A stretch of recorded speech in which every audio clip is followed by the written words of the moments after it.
Hi అండి అందరికి. ఇప్పుడు ఒక వీడియో చూడటం జరిగింది జగన్మోహన్ రెడ్డి గారిది.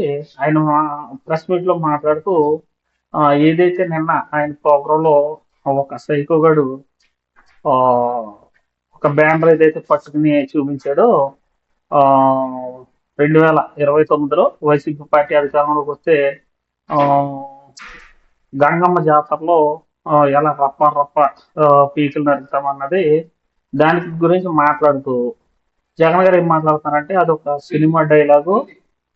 ఆ ఆ సినిమా పుష్ప సినిమాలో డైలాగు. పుష్ప సినిమాలో డైలాగులు కూడా పెట్టుకుంటే తప్పేనా అని నీతి వాక్యాలు వల్లిస్తూ, ఏదైతే ఇలాంటి తప్పుడు పనులు చేస్తామని ప్రచారం చేసి బ్యాపించే ప్రయత్నం చేస్తున్నారో, అయితే ఆ పుష్ప సినిమాలో ఆ 2029లో వైసీపీ అధికారంలోకి వచ్చాయని ఉన్నదా?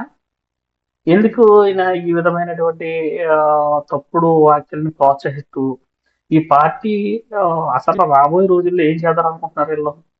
ఒక్కసారి ఈయన ఏం మాట్లాడారో ఒకసారి చూద్దాం. మళ్ళీ గంగమ్మ జాతరలో గంగమ్మ జాతరలో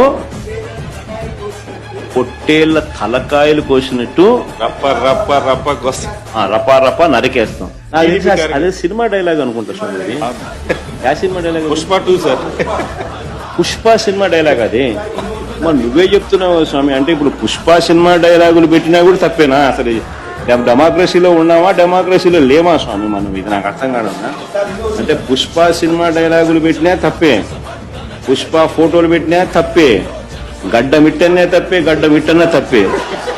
ఏంది స్వామి ఇది? ఏ ప్రపంచంలో ఉన్నాము? ఇదంతా డెమోక్రసీలో ఉన్నామా, డెమోక్రసీలో లేమా?